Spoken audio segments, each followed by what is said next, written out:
ligtas at nakakilala sa Panginoon? Ano ba yung estado natin? Tayo ba'y, let's say na, ah, gumagawa para sa Panginoon? Tayo ba'y nagpapatuloy sa Panginoon? Tayo ba'y lumalago para sa Panginoon? Tayo ba'y nagbabasa ng salita ng Diyos? Tayo ba'y nananalangin sa Panginoon? Nagpapatuloy ba yung ating ginagawa? Kamusta yung ating pananampalataya, estado ng ating pananampalataya mula nung tayo'y nakakilala sa Panginoon? Alam nyo, napakahalaga po, napakahalaga po na alam natin, napakahalaga po na alam natin na tayo ay talagay ligtas. Napakahalaga po na alam natin na tayo talagay nakakilala sa Panginoon. Napakahalaga na kung saan ay kilala natin kung sino yung pinaglilingkuran natin na Diyos sa ating buhay. No, alam niyo, nagpapasalamat ako sapagkat glory to God for His grace. Kagaya na nangyari po kay Apostle Paul. That is my title. Glory to God for His name. No. Diba, nung tayo nakakilala sa Panginoon, just like Apostle Paul, na kung saan ay tayo may personal testimony sa ating buhay nung tayo'y nakakilala sa Panginoong Jesucristo. No, bawat isa sa atin may kanya-kanya tayong experience na galing sa Diyos. Ako, meron akong personal experience. I have a personal testimony na nanggaling sa Panginoon. No, how about you? Ano po yung personal testimony niyo sa Panginoon? Ano yung na-experience natin na galing sa Diyos? Amen? So, sabihin nasa natin dito, that exactly, ito yung personal testimony ni Apostle Paul. Yung personal testimony niya sa Panginoon. Now, alam niyo, kaya maganda ang isang ligtas, nakakilala sa Panginoon, nagpapagamit sa Panginoon, ay na kung saan nag-iiwan siya ng statement. Ano yung statement? Na kung saan na pwede nating gawing halimbawa sa buhay natin. No? As a personal testimony ni Apostle Paul, na sinasabi niya kay Timothy, na ipinapakita ni Paul kung ano yung ginawa sa kanya ng Panginoong Jesucristo. No, kung ating mapapansin, hindi natin tinitingnan ng Diyos, kung makikita natin, yung sa personal testimony ni Apostle Paul, no, kung makikita natin yung number 1, dito muna tayo sa number 1. Yung personal testimony ni Apostle Paul, number 1, dahil sa biyaya, siya ay nakatanggap ng kaligtasan. Dahil sa biyaya, siya ay nakatanggap ng kaligtasan. Ako ay not worthy. Sabi ko nga sa inyo, madalas ko sinasabi, hindi ako, alam niyo po yung aking mga may mga kasalanan na nagawa. Ako ay, sabi ko nga, magkaiba yung kasalanan ko sa kasalanan ni Kuya Bernard. Kasi si Kuya Bernard yung kasalanan niya. Yung kasalanan ko ay na kung saan, masasabi na natin, hindi naman ako nakapatay.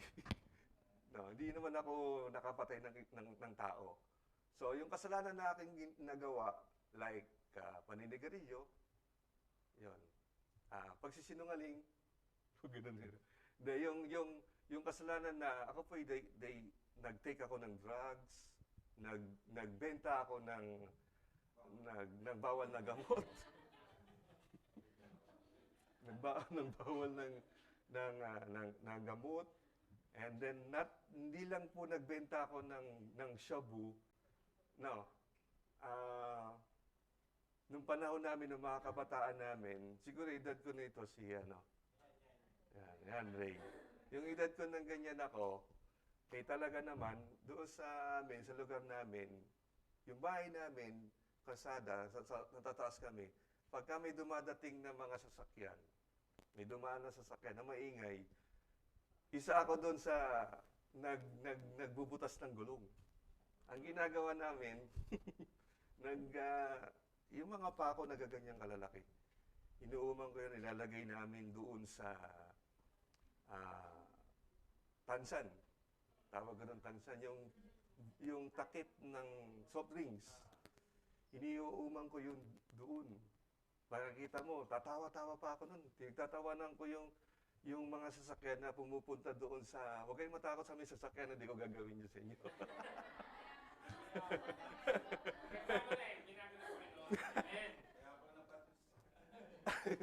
Yun ang ginagawa namin, ginagawa ko kapatid. May mga kasama din kami, may mga kasama din ako na ginagawa yun. Oh, so, yun yung mga bagay na ginagawa ko, mga kapatid, nung araw. Kaya nagpapasalamat ako sa biyaya ng Panginoon, nakatanggap ng kaligtasan. After noon, tatawa-tawa pa ako na, pinagtatawa namin pag pupunta sila sa mga vulcanizing, ang mga gulong nun, ano pa, may ano siya may interior sa loob. Ngayon, tubeless na. So, yun, pagka may pumunta pa nga sa amin na kung saan ay bus, talagang inumahan ko ng malaking pako. Pero alam niyo po, salamat sa Panginoon, nakatanggap tayo ng biyaya, nakatanggap tayo ng kaligtasan. Hindi ko na po ginagawa yun. No. Pero huwag niyo namang iisipin, pagka yung sasakyan niyo flat, ako yung may dahilan, hindi po. No. So, salamat sa Panginoon. Yung dahilan sa biyaya ay nakatanggap ako ng kaligtasan. At kung makikita niyo po si Apostle Paul dito sa verse number 16, kung mapapansin niyo yan, nakikita natin dyan, kung paano pinayag ni Paul yung buhay niya. At si Paul is very thankful to God. Sa verse number 16, ano sabi dyan? No. Ang sabi niya, sa verse number 16, ang reason kung bakit ililigtas ng Panginoon si Apostle Paul, in verse number 16, ang sabi dyan, howbeit for this cause I obtain mercy, that in me first Jesus Christ might shew forth for all long suffering. So, ibig sabihin nito mga kapatid, pinapakita ng Panginoon sa buhay natin, grabe yung pagtsatsaga ng Panginoon sa buhay natin. Just like me, grabe yung pagtsatsaga ng Panginoon. No, hindi ko po alam, hindi ko po kayo kilala kung anong kasalanan na nagawa nyo nun before. Hanggang ngayon, may ginagawa pa kayong kalokohan, may ginagawa pa kayong kasalanan. No.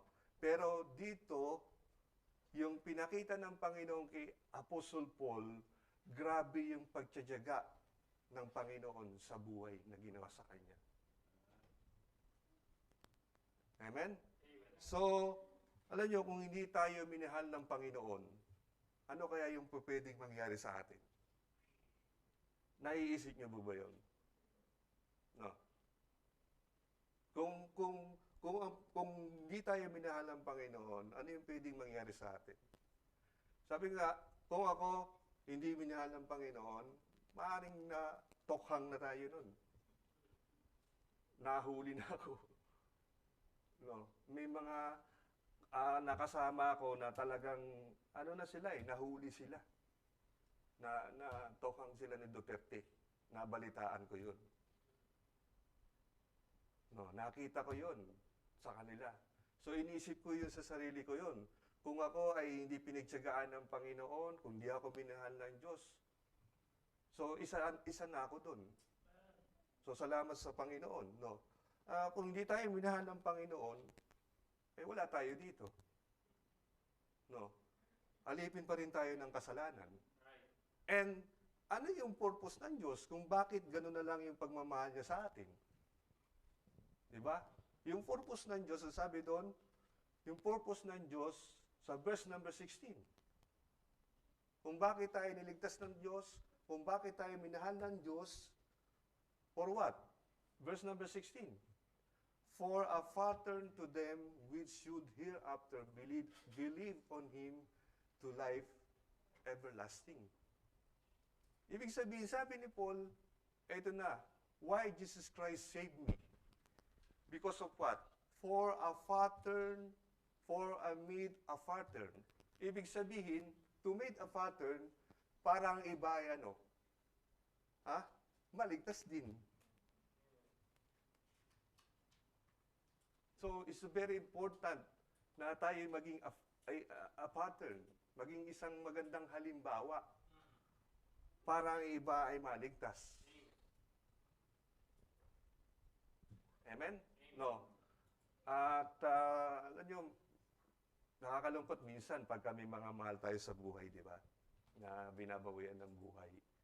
Nakakalungkot yon pagka hindi yun nabahagi na ng salita ng Diyos. Yun yung is sad. Wala na. Paano pa yun? Paano pa siya makakarinig?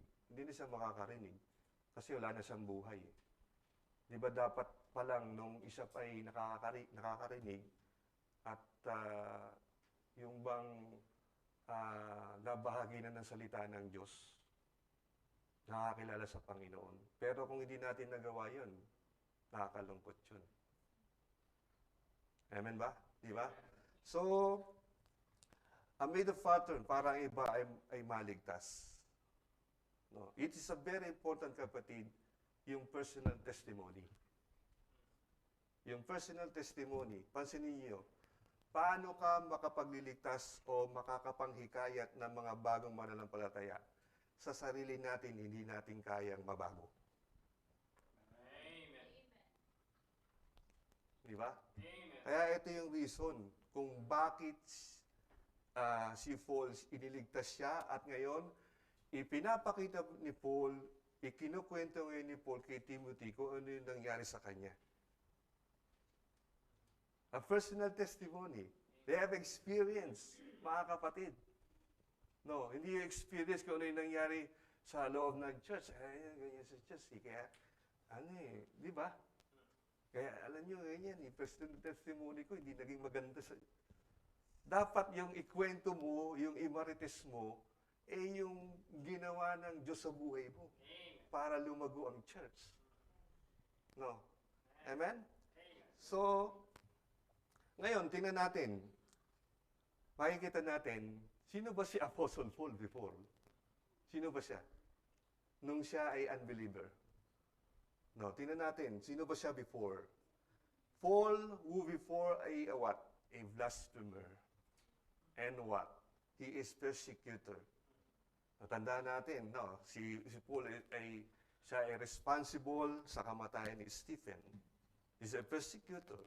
Siya yung tinatawag na may dala ng papel na nagpapatotoo na may karapatan siya na mag-usig ng mga Kristiyano. And then also Stephen, pinatuloy siya ng kamatayan sa pamamagitan ng pagbato. He's a persecutor. So, and also in the Bible, in a injurious man. Injurious. So, sa tagal mapanakit na tao. So, the word injurious, makikita natin yung mga kapatid, maltraitor. Maltraitor sa mga Kristiyano. Harmful, hurtful, or detrimental. Detrimental. The word. Malalim eh. So, sa Tagalog, nakapipinsala. Nakasasakit. Isa yun eh. Mapanira. Mapanira. Pumipinsala sa mga Kristiyano. Hateful. Without a reason. No, yung bang nagagalit ng walang dahilan. Amen? Yung bang, kung titinan natin, no? Nagagalit ng walang dahilan? Yung bang tinan nyo, kung minsan daming nagagalit sa atin na wala namang rason. Di ba? May mga kapitbahay tayo. No, nagagalit sa atin na wala namang reason. So, ibig sabihin, yung mga ganitong mga bagay, bilang isang Kristiyano, ay hindi na bago ito para sa atin. If you are Christian, the people hate you without any reason. No. Hindi bago na sa atin yun. So, Bible, no, kung saan ay makikita natin, no, yung fast niya, si Apostle Paul, And ngayon si Paul ay nagpapasalamat sa Panginoon. Na ang sabi niya doon sa verse number 12. Ang sabi niya doon, nagpapasalamat siya in verse number 12. Ang sabi niyan, "And I thank Christ Jesus our Lord, who hath enabled me, for that He counted me faithful, putting me into the ministry." Amen. Ngayon, ito na ang mga bagay na ito. Nangyayari na ang mga bagay na ito. Paano ito nagsama-sama yung pas niya at ngayon ito na siya into the ministry. No. Ibig sabihin, ito yung malaking miracles na ginawa ng Diyos sa buhay ni Apostle Paul. Not only sa buhay ni Apostle Paul, sa buhay din natin. Ito yung isang miracle sa buhay ng tao na ginamit siya ng Panginoong Jesucristo. Mga kapatid. So, consider natin yung pas niya ni Apostle Paul. Miserable. Grabe, mga kapatid. No. Ano yung tatanungin ko kayo, ano bang kasalanan na meron kayo na nagawa nyo before? May sasagot? No. No.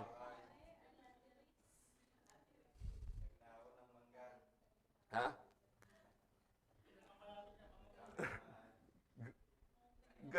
Ganon, kasimple lang. Pero si Apostle Paul, grabe yung kanyang nagawang kasalanan than you, mga kapatid. Miserable. No.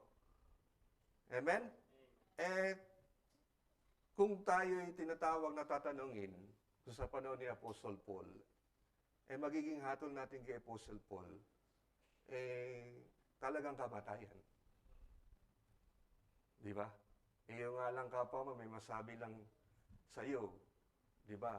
Grabe kung hatulan mo Kung minsan, pagka may nagawang kasalanan ng isang kapatid mo, sasabihin mo, yung bang pagka may nagaga sa kanya, gusto mo pagpatuloy yung kanyang consequence, yung bang nagsasuffer siya sa kanyang, halimbawa, sa sakit.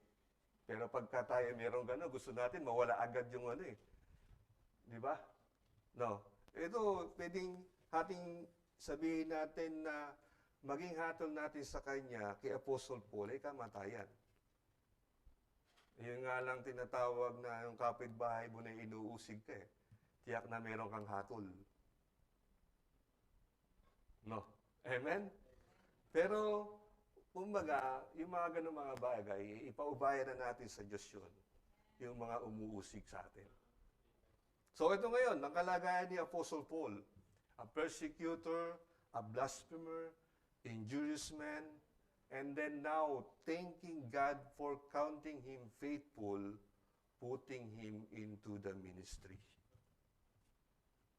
Paano nangyari yun, mga kapatid? Paano nangyari yun? Verse number 13. Sabi ng Bible dyan.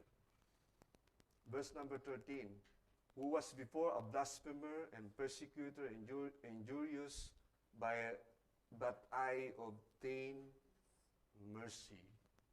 Now, Paul, he is now a saved, he obtained mercy. And ano yung sinasabi ng Bible doon na mercy? What is mercy? No. Mercy is not receiving what he deserved. Na kung saan hindi katanggap-tanggap ang nararapat para sa kanya. Katunayan, mga kapatid, no, sa Panginoon, si Paul ay karapat-dapat lamang na parusahan dahil sa kanyang mga ginawa. And sinong tinatawag na sa panahon ni Paul na kung saan, sino po pwedeng, yung bang gobyerno ang pwedeng magparusa kay Paul? At anong batas ang pwedeng magparusa kay Paul? Kasi sa panahon sa panahon noon, yung tinatawag na the Christianity not lawful during this time. Ano yung tinatawag na lawful? Ito yung ginagawa ni Paul na nag-uusig ng mga Kristiyano. No, yung ginagawa nila Stephen, yun po yung lawful. No, so sa panahon kasi ni Paul, wala po pwedeng makahatol po kay Paul eh. Pero may isa isa lang na pwedeng umatol sa kanya. The only righteous God. Righteous God. So kung titingnan natin, o kung titingnan nyo, walang hahatol sa mga nagsisiusig sa atin. At walang magsasabing mali sila. Na ang akala nila sila ay tama. Huwag nating kalimutan, meron pa ring righteous judge, meron pa ring righteous God, at meron pa ring tinatawag na hahatol para sa kanila. And in verse number 14, sabi ng Bible dyan, verse number 14, in the grace of our Lord was exceeding abundant with faith and love, which is in Christ Jesus. So dito, nabanggit ni Paul yung grace.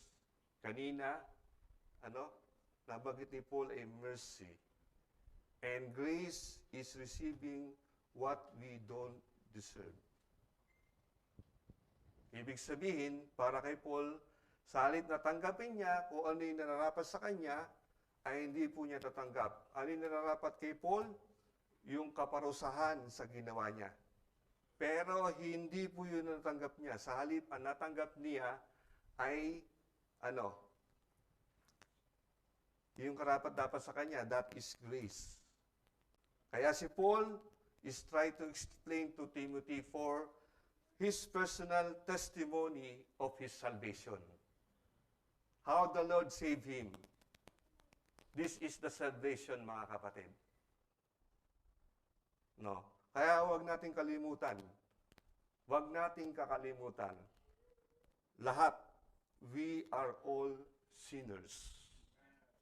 Romans chapter 3 verse 23, for all have sinned and come short of the glory of God. Romans chapter 3 verse 10, at as it is written, there is none righteous, no, not one.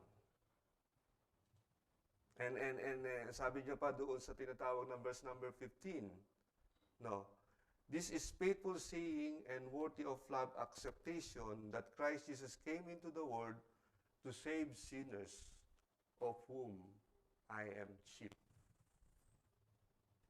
No. Kaya sabi ni Paul, anong klaseng kasalanan na pwede mong alalahanin? Anong kasalanan na pwede mong alalahanin? Pero mas worse pa yung nagawa ko, sabi niya. No. So Apostle Paul tried to explain to Timothy yung kanyang kalagayan upang maunawaan ni Timothy kung ano yung ang ginawa ng Panginoong Jesucristo sa kanyang buhay. Mga kapatid. At alam nyo, kung pag-uusapan natin yung salvation, yung kaligtasan, hanggat hindi natin naunawaan ang kaligtasan, hindi natin mabibigyan ng kahalagahan ang kaligtasan. At kung hindi natin napapahalagaan ang kaligtasan, hindi na natin mapapahalagaan ang pangalan ng Panginoong Jesucristo sa ating buhay. Amen. Therefore, the Christianity is nothing if you don't understand your salvation. No. Yung blasphemer, yung persecutor, and a injurious man, karapat dapat ba siyang buwisan ng buhay ng isang persona na walang kasalanan? No. Kaya sino ba tayo para bigyan tayo ng pansin ng Panginoon? Sino ba tayo? Na ibinigay niya yung kanyang buhay para sa atin, ipinako sa krus na walang kasalanan, na dapat tayo magbayad sa ating mga kasalanan, pero inako niya yun para sa atin na hindi tayo karapat-dapat. Lahat ng sakripisyo ng Panginoon, lahat ng miracles, ginawa ng Diyos. No, ginawa niya para mawin ng mga tao. Pero sa halip ng iyon, lahat, they not believe. Amen? Naalala niyo sa dyan. No, ang Panginoon, hinahanap nila ang Panginoong Jesucristo. Kahit na sa malayo, sa kabilang ibang baybayin, Sinundan nila ang Panginoon. After nun, anong nangyari? Di ba? Naging kambing eh. Manok. Amen. No. Oh, amen. So He died for us, mga kapatid. Kaya sabi ni Paul, ang sabi niya, I am a chief sinners, but howbeit for this cause I obtain mercy. Oo, I am a blasphemer. I am a persecutor. I am a Jewish man. And I am a chief among sinners. Pero, I obtain mercy. Salamat sa Panginoon. No. Kaya huwag nating kalimutan yung time na kung paano tayo niligtas ng Panginoon. Yung time na yun, nung nakilala mo ang Panginoong Jesucristo. Amen? No. Hindi yung pagka nakilala mo ang isang babae, o sinagot ka, tsaka mo, naaalala mo yun. Di ba? Amen? Yung time na sinagot ka ng girlfriend mo, di ba? Kung saan pa yung lugar. Naaalala mo yun. Di ba? Papasyalan nyo pa. Sabihin nyo, di ba? Alam mo, di ba? Naalala mo ba? Diyan kita sinagot.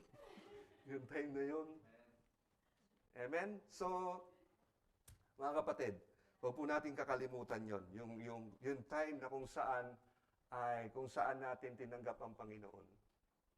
Unang araw, yung date, no? Natin kalimutan yan, mga kapatid. So, Paul said, this is what happened to me. When Jesus saved me and also saved you.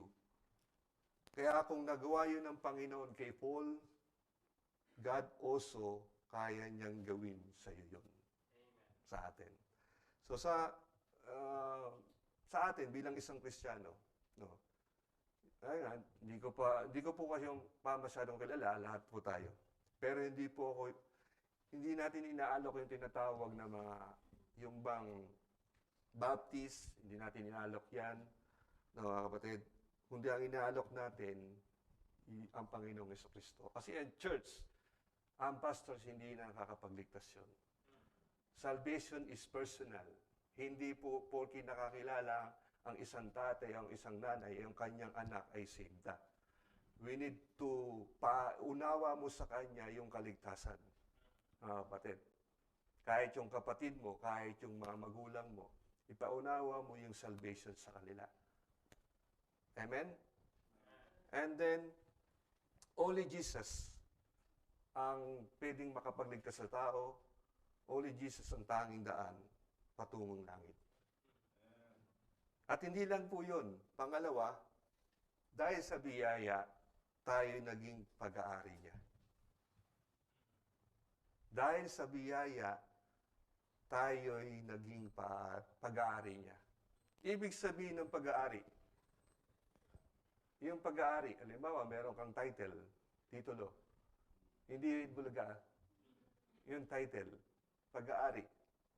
Ibig sabihin, tinatakan, yung sealed. Tinatakan. Pag-aari mo na yun. Meron kang titulo. Pangalan mo yun, nakalagay. Alam nga naman na iba. Pag hindi mo pangalan yun, hindi sa'yo yun. No. Di ba may mga sinisealed ba yan? Sa tinatawag na BIR. No, sinisil dyan na kung saan ay pag-aari. Matama yan, Kuya Bernard. No. Notaryo. No, may notaryo yun. Ni-sealed, mga kapatid. Pag-aari. So, kung makikita natin, nagtuloy-tuloy po yung testimony ni Paul. No, hindi lang kay Timothy, also sa tinatawag na sa lugar ng Ephesians. Nagtuloy-tuloy po yan. O, sige, tingnan natin. Sa Ephesians chapter 1, verse number 13, ang sabi ng Bible dyan. Ephesians chapter 1, verse 13.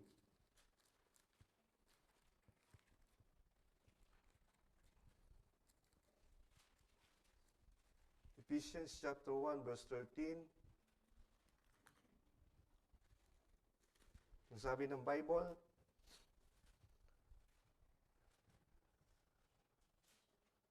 Dahil sa biyaya, tayo naging pag-aari niya. 1:13, ang sabi ng Bible,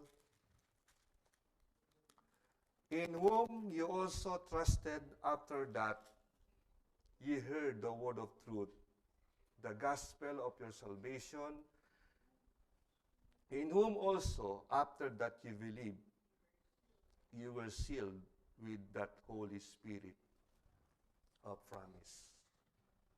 So, may napansin tayo doon na meron dong two words na dalawang beses na mention.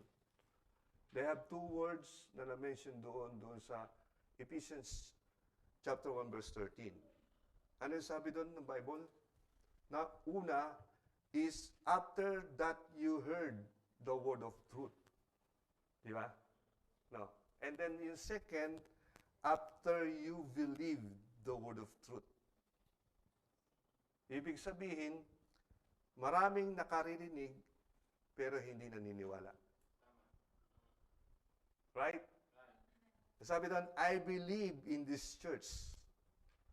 Marami nang nadalang bisita, pero isa lamang po ang bumabalik.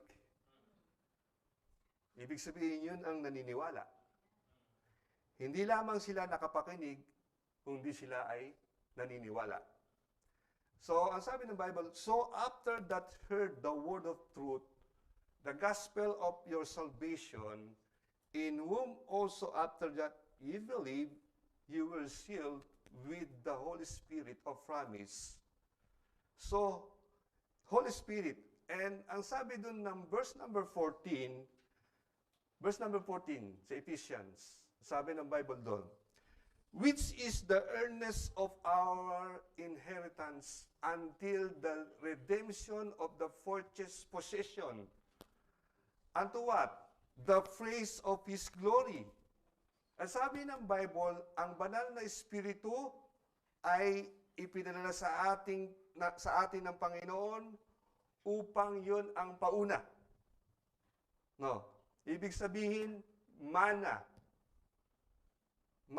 sa ating mga ari-arian na tinanggap simula nung tayo tumanggap sa Panginoong Jesucristo nung naging anak ng Diyos. Amen? At ano yung katibayan na tayo anak ng Diyos? Ano yung katibayan? Ang banal na Espiritu. Ito yung pauna at ito ay mahalaga.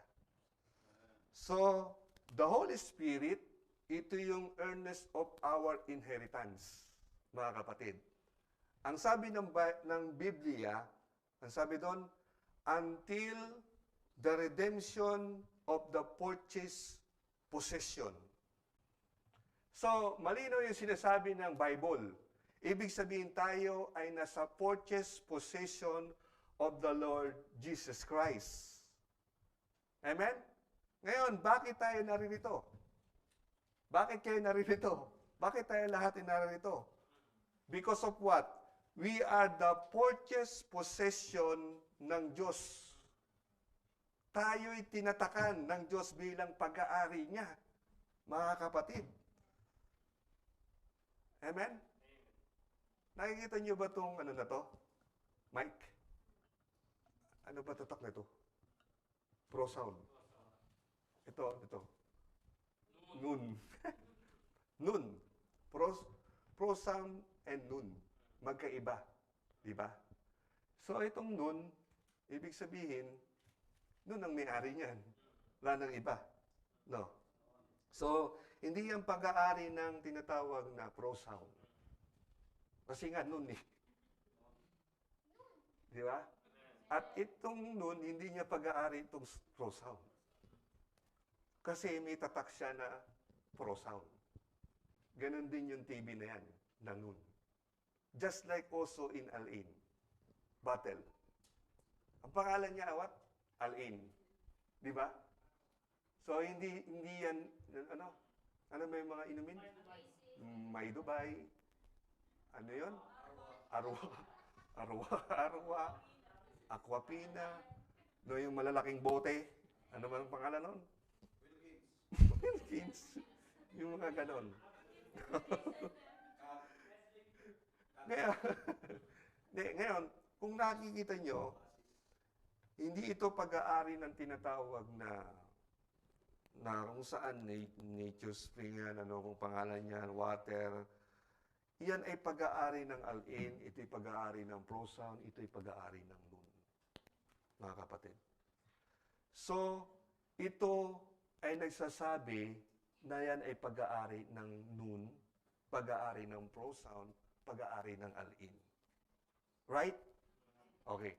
Ang sabi ng Bible, the Bible says, when we receive the Lord Jesus Christ, after we believe in the word of truth, after we heard, we are sealed with the Holy Spirit of promise.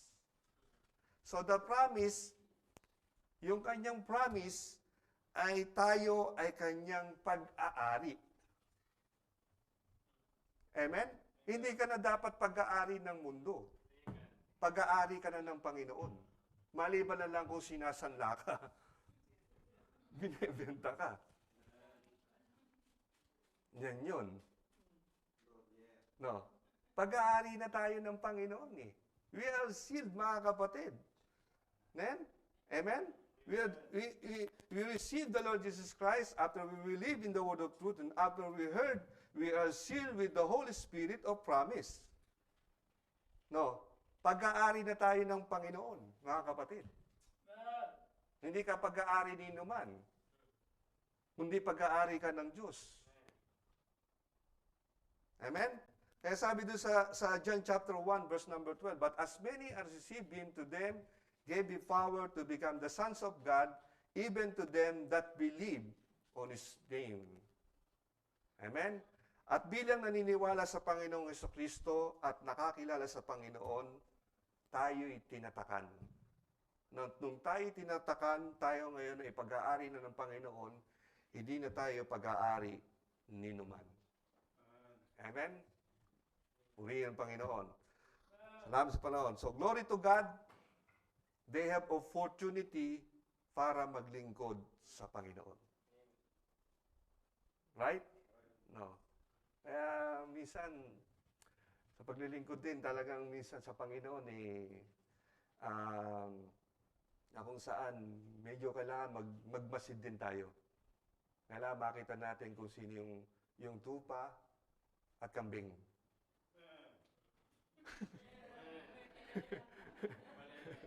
Kailangan makita natin yon.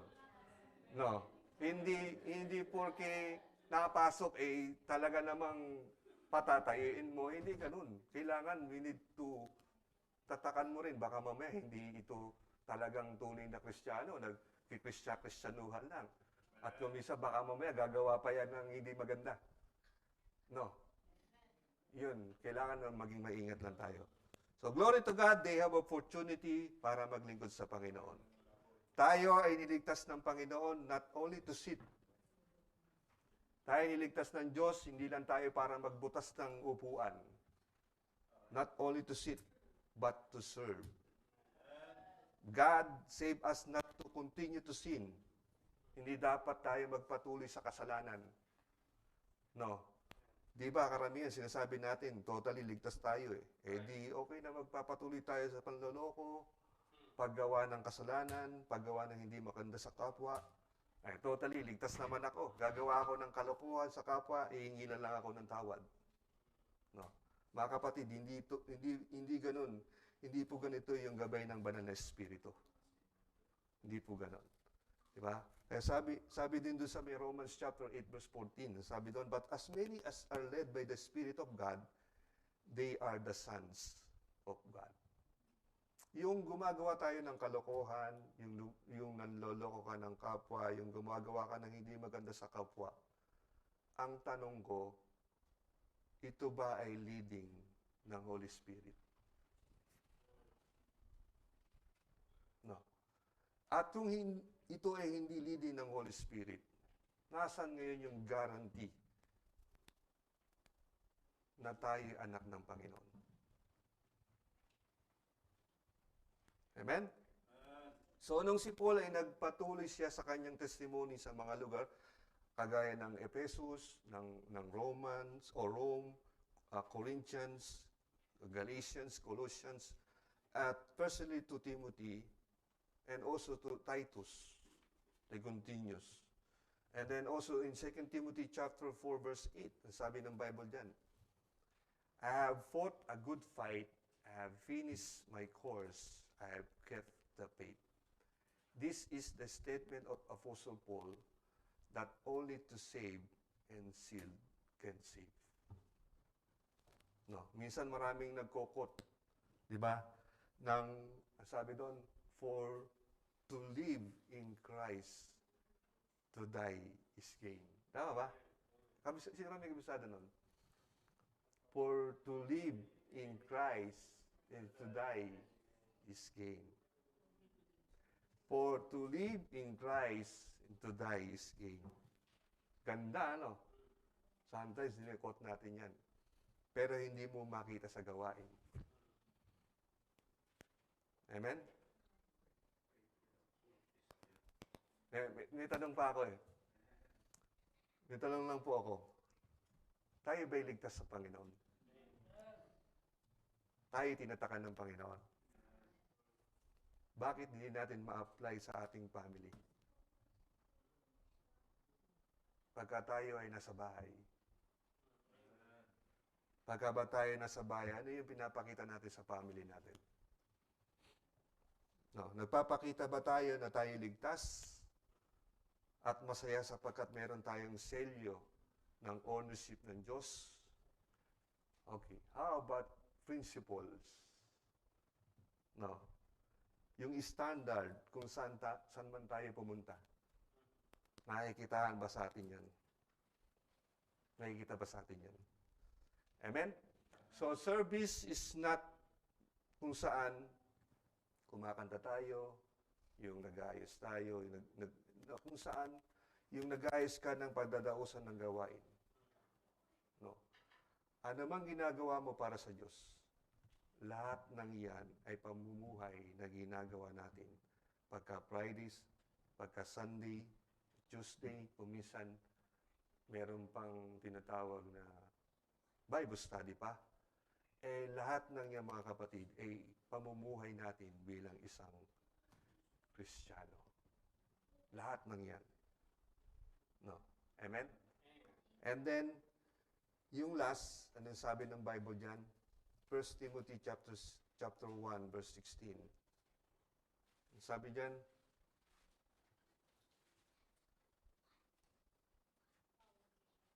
sabi ng Bible, how wait for this cause, I obtain mercy, that in me first Jesus Christ might shew forth all long suffering. Alam nyo, every time pagka tayo ay nasa labas, maraming nakakakilala sa atin. Di ba? Sabi, totoo naman, no, bilang isang Kristiyano, maraming nakatingin sa iyo. Maraming tumitingin sa iyo. Amen? Tinitingnan ang iyong pananampalataya sa Panginoon. Tinitingnan ka. No. Hindi yung tinitingnan mo. Kung tinitingnan niya, ano yung ginagawa mo para sa Panginoon. Amen?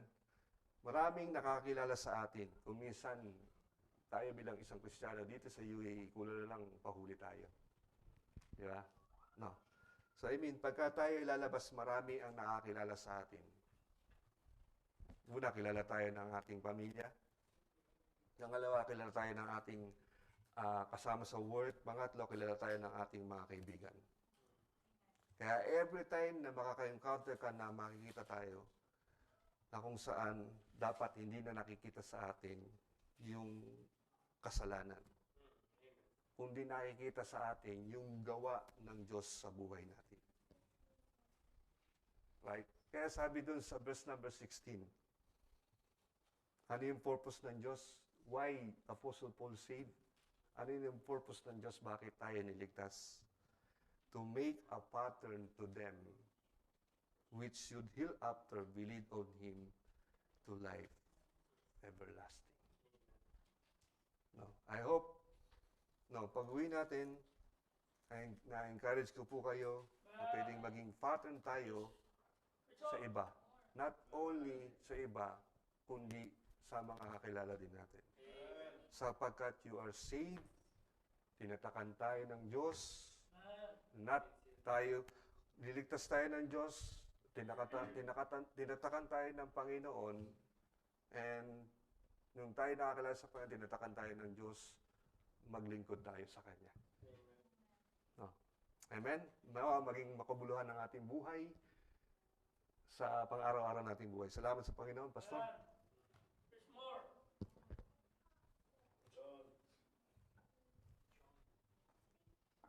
Amen. Okay, so isang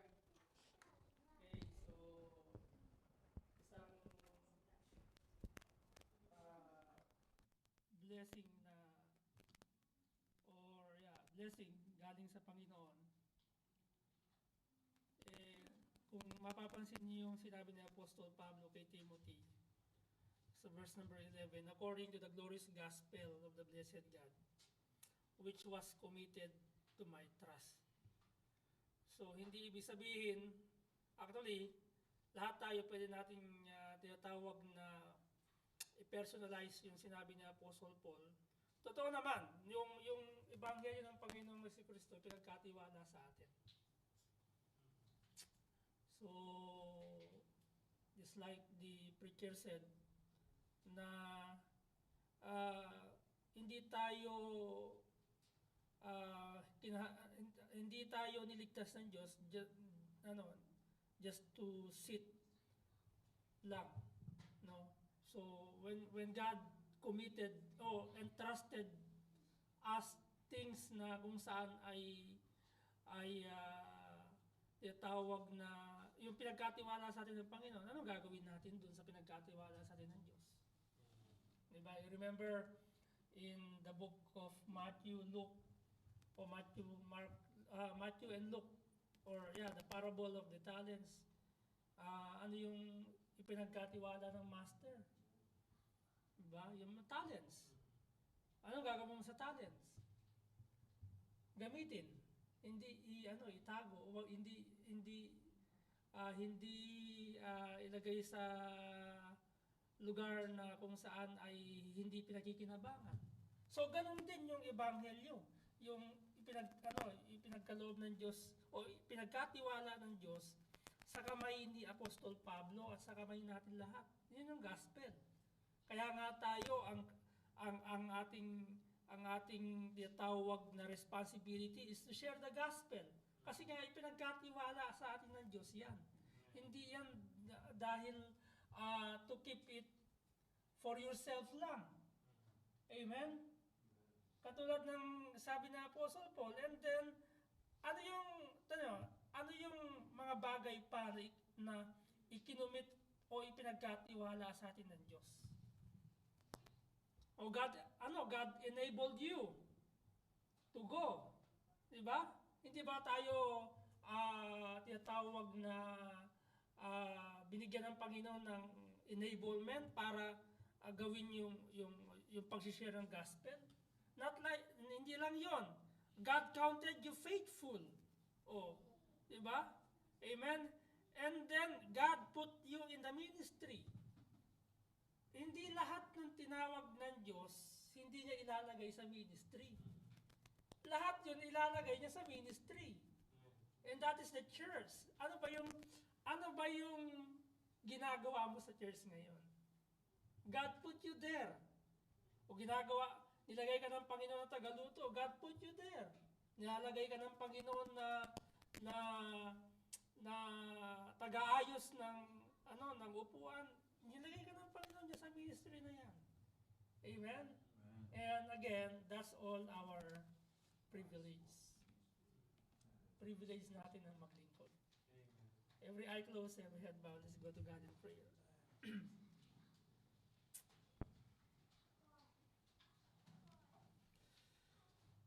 Nagkila namin Diyos sa aming Ama na makapanyalan sa lahat. Salamat po muli sa opportunity and privileges na dinala niyong Panginoon kami dito sa ah, bahay-sambahan. And we don't need to ask for your will every Sunday because your will is your children na dapat na makita sa church at any cost. Kanya lamang Panginoon, marami mga Kristiyano kapag araw ng Sabado, para bagang naninimbang kalooban ba ninyong pumunta sa church o hindi. And that's thinking is very tinatawag na maling pag-iisip. Of course, gusto nyo makita lahat ng mga anak ninyo nasa church dahil yun ang kalooban mo na dapat gawin namin, Panginoon Diyos. Kaya marami po mananampalataya ngayon para bagang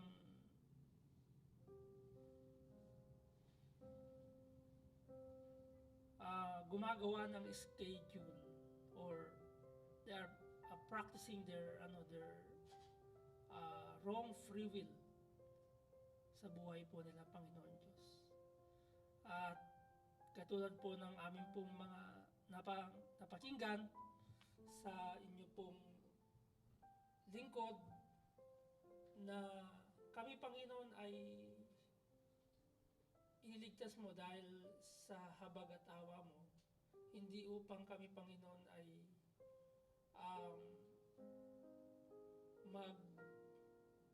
mag-profit, mag-benefits lamang ng mga bagay na nakikita, kundi naway yung buhay po namin na nilinis mo na dati ay hindi kaaya-aya lahat ng aming ginagawa. Pero nung kami, Panginoon, ay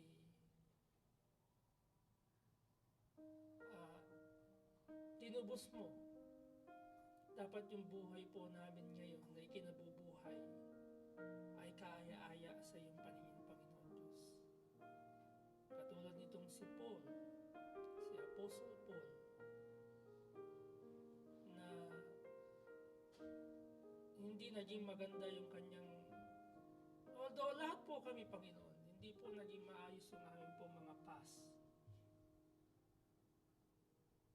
Hindi po, kung magbibilangan kami ng mga kasalanan sa Panginoon, hindi po mauubos yung oras. Para na lang sigurong magmamayabangan kami sa mga past namin. Pero our past is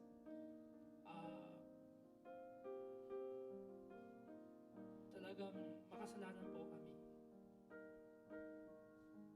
Pero because of the precious blood of our Lord and Savior Jesus Christ, you enable us, counted us, and put us in this ministry, Panginoon Diyos. Not because that's our rights. That is just our privilege, Panginoon, na maglingkod sa righteous God. O Father, as we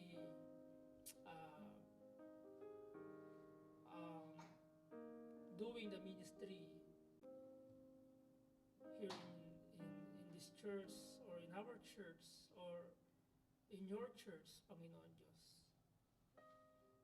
nawa ay makita yung bunga ng aming ginagawa, yung bunga ng aming pagbabasa ng salita ng Diyos, yung bunga ng aming kaligtasan, yung bunga ng aming pag-church every Sunday, every Wednesday sa prayer meeting, every Friday, Panginoon Diyos, makita po yun. Hindi po kami dami. Hindi po kami pumupunta sa church just because of the attendance or just because we want to be displayed. Oh Lord, we surrender our lives to be useful to to be a vessel unto honor unto you, O God. May your name be glorified and magnified in our lives. All this we pray. In Christ Jesus' name we pray. Amen and amen. Salamat po sa inyo. God bless you all. Brother Jaire, I hope sa next Sunday makasama namin kayo. Wala nang baha. Brother Becky and Sister RJ Kabatik sa Kuwait, and to all the brethren there, sa mga nanood, sa mga sa mga naka-online. God bless you all and see you sa ating pong gospel service tonight at 6 o'clock. Bye!